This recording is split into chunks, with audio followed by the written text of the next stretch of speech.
ួស្តីបងប្អូនទាំងអស់គ្នាស្វាគមន៍មកកាន់ Channel Khmer News Daily នៅពេលដែលយើងនិយាយអំពីសង្គ្រាមឬប្រតិបត្តិការពិសេសរបស់កងទ័ពអាមេរិកយើងតែងតែនឹកឃើញដល់យន្តហោះចម្បាំងលឿនឬរថក្រក់រឹងមាំប៉ុន្តែមានរបស់ម្យ៉ាងទៀតដែលជាឆ្អឹងខ្នងនិងជាដង្ហើមរបស់កងកម្លាំងពិសេសដូចជា Navy SEAL ឬ Delta Force ជាដើមនោះគឺជាឧទ្ធម្ភាគារចក្រដ៏ធំសម្បើមពណ៌ខ្មៅដែលមានឈ្មោះថា MH-47G ឬហៅខ្លីៗថា Chinook តើអ្នកធ្លាប់ឆ្ងល់ទេថាហេតុអ្វីបានជាឧទ្ធម្ភាគារចក្រដែលមានរូបរាងធំហាក់ដូចជាយឺតយ៉ាវមួយនេះបែរជាคล้ายជាជម្រកទី1សម្រាប់បេសកកម្មគ្រោះថ្នាក់បំផុតទៅវិញយោងតាមឯកសារយោធានិងការចុះផ្សាយរបស់អ្នកជំនាញដូចជាសារព័ត៌មាន Defense News បានឲ្យដឹងថានេះមិនមែនជាឧទ្ធម្ភាគារចក្រធម្មតាទេ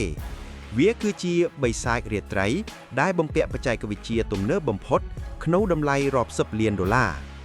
ថ្ងៃនេះខ្មែរ News Daily នឹងនាំអារម្មណ៍បងប្អូនទៅលម្អិតអំពី MH-47G ថាតើវាខ្លាំងកម្រិតណាតោះយើងទៅតាមដានទាំងអស់គ្នាចំណុចពិសេសទី1គឺបំពង់ចាក់សាំងដ៏វែងនៅខាងមុខប្រសិនបើបងប្អូនមើលរូបភាពបងប្អូននឹងឃើញបំពង់វែងមួយលៀនជ័យមកដូចជាច្រមុះនេះមិនមែនជាអង្តានទេតែវាជាបំពង់សម្រាប់ចាក់សាំងនៅលើអាកាសឧទាហរណ៍ជាក់ស្ដែងនៅក្នុងបេសកកម្មឆ្ងាយឆ្លងកាត់មហាសមុទ្រឬឆ្លងកាត់ប្រទេសជាច្រើនឧទ្ធម្ភាគារចក្រនេះមិនចាំបាច់ចោះចត់ដើម្បីចាក់សាំងនោះទេយន្តហោះដឹកប្រេងអាចហោះមកក្បាលហើយបង្ហូរប្រេងឲ្យវាធ្វើឲ្យវាអាចហោះបានរាប់ម៉ោងឬរាប់ថ្ងៃដោយមិនឈប់សម្រាកនេះជាសមត្ថភាពដែលឧទ្ធម្ភាគារចក្រធម្មតាមិនអាចធ្វើបានឡើយចំណុចពិសេសទី2គឺសមត្ថភាពមើលឃើញក្នុងពេលងងឹត MH-47G បំពាក់ដោយប្រព័ន្ធរ៉ាដានិងកាមេរ៉ាស្កេនកម្ដៅដ៏ទំនើបបំផុតសូមស្រមៃមើលថាអ្នកត្រូវហក់ចូលទៅក្នុងជ្រលងភ្នំដែលមានអបចុះខ្លាំងនិងងងឹតឈឹងមើលអ្វីមិនឃើញសោះចំពោះអ្នកបើកបរធម្មតាគឺប្រកាសជាពុកភ្នំស្លាប់ប៉ុន្តែសម្រាប់ឧទ្ធម្ភាគារចក្រនេះវាមានប្រព័ន្ធកុំព្យូទ័រដែលអាចគូសផែនទីភ្នំនិងឧបសគ្គនៅខាងមុខបានយ៉ាងច្បាស់វាអាចហក់ទាបកាត់ដើមឈើដោយស្វ័យប្រវត្តិដើម្បីគេចពីរ៉ាដារបស់សត្រូវ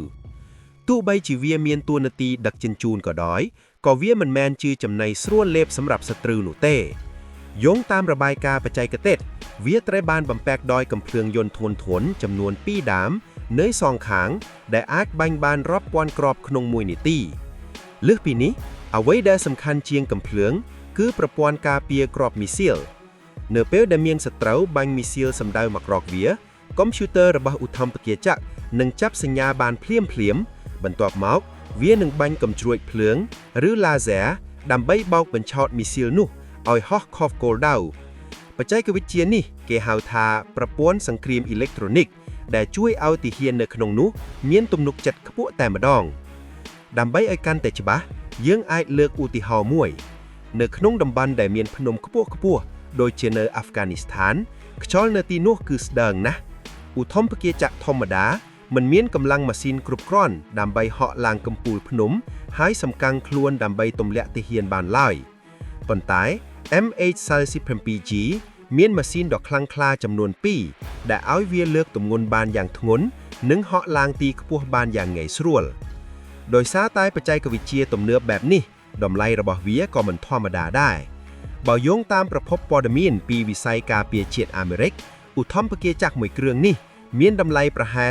$39 លានអាមេរិកឬអាចថ្លៃជាងនេះទៅទៀតអាស្រ័យទៅលើឧបករណ៍ដែលបំពាក់បន្ថែមតម្លៃនេះគឺថ្លៃជាងយន្តហោះចម្បាំងមួយចំនួនទៅទៀតសរុបមកវិញ MH-47G មិនមែនជាយានជំនាកទេវាគឺជាមូលដ្ឋានទ័ពចល័តនៅលើមេឃវាអាចហោះបានឆ្ងាយហោះបានក្នុងអាកាសធាតុអាក្រក់និងការពារខ្លួនបានយ៉ាងល្អនេះហើយជាមូលហេតុដែលកងកម្លាំងពិសេសអាមេរិកតែងតែជ្រើសរើសវាសម្រាប់បេសកកម្មដែលមនុស្សធម្មតាគិតថាមិនអាចទៅរួចវាគឺជាការរួមបញ្ចូលគ្នារវាងកម្លាំងម៉ាស៊ីនដ៏ខ្លាំងក្លានិងខួរក្បាលកុំព្យូទ័រដ៏ឆ្លាតវៃតើបងប្អូនយល់យ៉ាងណាដែរចំពោះបច្ចេកវិទ្យារបស់ឧទ្ធម្ភាគារចក្រមួយនេះប្រសិនបើបងប្អូនពេញចិត្តវីដេអូនេះសូមកុំភ្លេចចុច like និង share ដើម្បីចែករំលែកចំណេះដឹងនេះទៅកាន់មិត្តភ័ក្តិ ហើយកុំភ្លេចចុច Subscribe Channel Khmer News Daily ដើម្បីទទួលបានវីដេអូថ្មីៗអំពីបច្ចេកវិទ្យាយោធានិងព្រឹត្តិការណ៍ពិភពលោកសម្រាប់ពេលនេះខ្ញុំបាទសូមអរគុណនិងសូមគោរពលា